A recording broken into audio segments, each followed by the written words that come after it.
Hello, Leo, Sun, Moon, Rising, Venus signs, and cross watchers. This is your tarot reading for the week ahead whenever you are finding this. We're at a very strong period. This reading is also for the September 23rd to the 29th week. We're in the middle of eclipse season. So I already made the eclipse season readings for each zodiac sign. So make sure you go check out yours because this is a time of intense change and drama. And life seems to be lifing a lot more severely. So definitely watch that eclipse season reading. But otherwise, let's dive into your week ahead reading. This is going to be a short, easy reading this week, so let's see what it's going to look like for you, Leo. First card out is the Two of Swords in reverse. So this kind of shows not making any particular decision and keeping yourself outside of other people's battles. That's something that I'm seeing here. Like, for example, if you have a friend or a lover or a family member who's coming to you with these relationship issues of theirs, you are keeping your nose out of their business, meaning you are not giving them advice unless directly asked, because you don't want to get wrapped up and involved in this and have people pointing the finger at you as to why relationships don't work out. So I feel like there's a lot of people in your life who are coming to you and maybe trauma dumping, maybe just telling you what's going on in their life in general and the tough times that they're going through. And you're just sitting there like, Like, there's so much that you want to say, but you don't want to get in somebody else's business. Now, however, this card is coming out in reverse. And when it's in reverse, it's kind of giving this message of like, make sure that you're not keeping the peace just to keep the peace. Like, it's okay for you to share your opinions once in a while and to give that perspective. So make sure you're not completely just acting aloof in a sense, ignoring other people's drama and problems, because you may actually change the course for the better. Leo, I feel like you give a lot of good advice. I feel like you can see the best path forward very clearly, and you're being asked to take that best path forward and to express that to other people who may be complaining to you at this time. We have the Knight of Pentacles. Exactly. This is somebody who literally is planning their life and making a lot of forward movements, even though they may appear like they are sitting still. Like, for example, the Knight of Pentacles can come out for somebody who's like quietly building their money up to become like a millionaire. They are making all the financial decisions, although they're not being loud about it. They may have like a busted up car, and they may shop at like thrift shops and things like that. They're not over here flaunting things and appearing like they're moving forward, but in reality, underneath the surface, they are moving rapidly. That is how the Knight of Pentacles moves. A lot of tarot readers really mistake that. They may view the Knight of Pentacles as the only knight that's not moving, but they are in fact moving. They're just moving in a different way that involves a lot of planning, a lot of thinking about all of the potential challenges that may come up, and having a plan for everything, being extremely prepared, so that way once you do start moving forward, it is seamless, it is easy, and it is quick. So Knight of Pentacles is amazing. I feel like you may be planning for the future at this time. Money is looking good, however you're not flaunting it. I think you've been making a lot of great decisions when it comes to your personal health as well as your financial health. It feels like you are investing in yourself, and you may feel insecure within yourself because it may be that you don't want to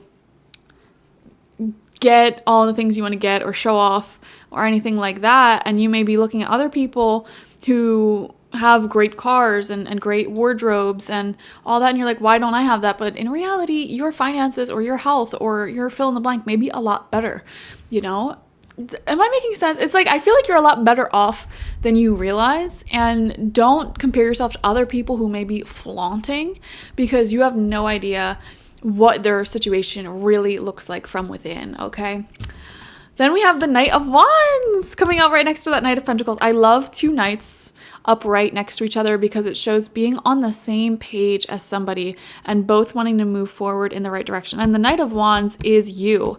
Okay, this is you making leaps and bounds and strides forward. You may be connecting with an earth sign, Taurus, Virgo, Capricorn. You don't have to be, but it definitely feels like there's someone here who is just on the same wavelength when it comes to wanting to start a new chapter in their life and wanting to move forward, and being ambitious, having bigger goals and dreams for themselves. You're definitely connecting with someone like that, and you may even be traveling with someone like that, or making plans to travel with someone like that, or grow and evolve with someone like that. So that's beautiful.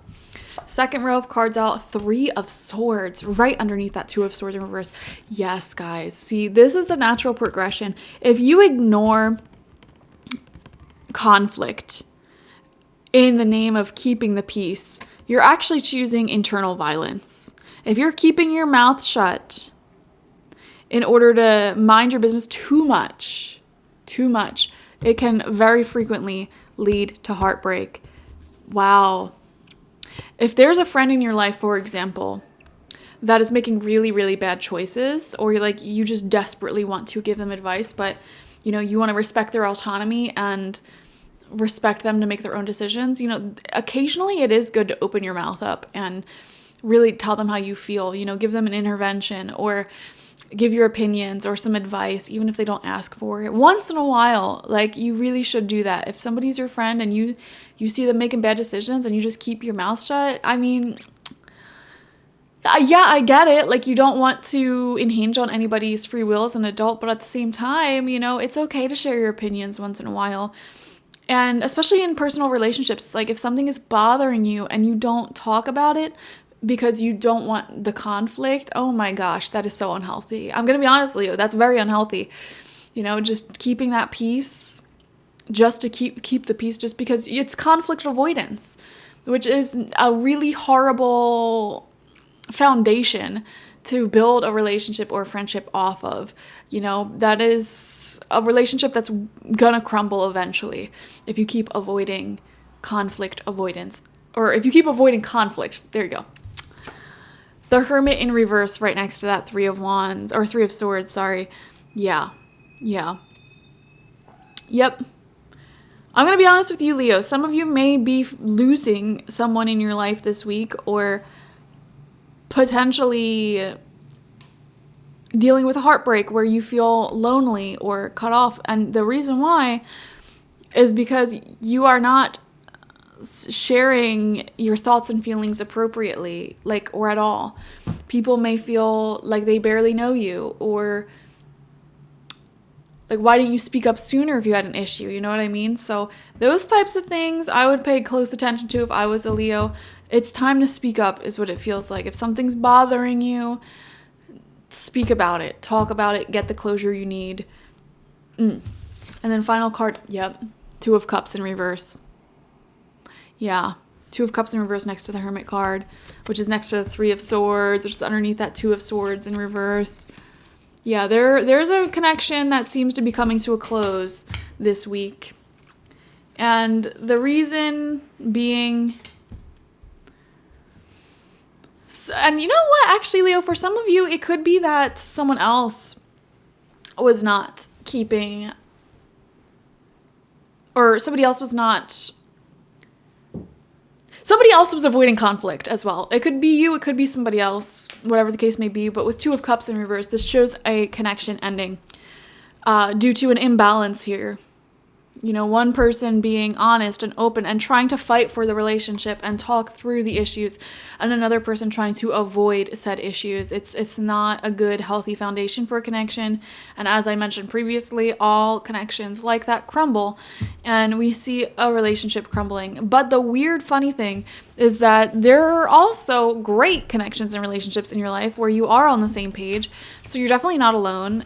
So don't believe in the illusion that you are alone. You are not. Yeah, this can be heartbreaking. This can be challenging to deal with, a feeling of if only I spoke up, or you may be feeling that, or somebody else may be feeling that towards you. If only I spoke up, if only I said what was on my mind, if only we were able to work through the issues. And this is especially frustrating if you're the one who does want to work through issues and does want to work on relationships and friendships, but you're dealing with somebody who doesn't, and they're very conflict avoidant. I think that it's usually safe to leave those relationships behind, even if it's painful, because that conflict will never, ever, ever get resolved, and it'll just keep repeating time and time again, especially moon cycle after moon cycle. Every time the moon is full, you have an issue with somebody, you should really look at that relationship for sure. You know what's something interesting that I realized? So I used to have like PMDD symptoms, which is essentially like 2 weeks of like really bad PMS before your period.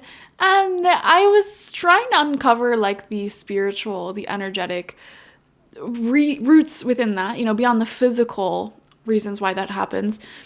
And I found that for me, there was a certain connection in my life where it's like every single time, like right before my period, or which also lined up with the full moon cycle, I would get into an argument with this one particular person time and time again. And it was usually always the same exact argument because it was never resolved. This was somebody who had conflict avoidance as well, which is why I'm sharing this story with you. And the funny thing is, after I separated from that person and I essentially demoted them to a lower position in my life, all of my PMDD symptoms went away. I feel like our bodies are closely linked to our psychological and our energetic states way more than we realize. So I don't know why. Maybe somebody or a few people watching may relate to that story in some way. And I just think it's funny how sometimes we can gaslight ourselves by saying like, oh, I just have this thing about me that's wrong, for in my case, like, oh, I just have PMDD and I pick these fights every month because of it. Oh, I really need to get my hormones in check. Almost gaslighting myself into thinking it was my problem, my fault, when it wasn't. I don't know. I just wanted to share that thought with you. Sometimes you might gaslight yourself into thinking that you're the problem when in reality you're not. And maybe sometimes you are the problem, and that's okay too. But I mean, we need to resolve those problems for sure. There's something here about conflict avoidance that you cannot avoid any longer. And you may feel very resistant to releasing unhealthy connections because you don't want to be lonely. But let me tell you, man, like try to look on the bright side of it. Like if you break up with somebody, or if you let go of a friend, or even a whole friend group, you'll have more time to do things that you love, Think of it like that. Like you'll have more time to read the book series that you want to read. You'll have more time to go to the gym and get the body that you want. You'll have more time to get into cooking and maybe learn a new language or instrument or something like that. And when you look at it in that way, it becomes a lot less scary, because then it's like, why am I sitting in this discomfort, this toxicity, when I could be perfectly happy by myself, Try to look on the bright side of that. And not to mention that there already are people around you who are totally on the same page as you, Leo. So thank you so much for joining me. Definitely watch for your sun, moon, rising, and Venus signs to get the fullest overview of this week ahead. Like this video, comment how it resonated down below, and subscribe if you've not already. If you want a personal reading with me one-on-one, the link to that is always in the description box, spiritpsychic.org. I also offer my intention oils there and spiritual life coaching sessions there, so check it out. Bye-bye.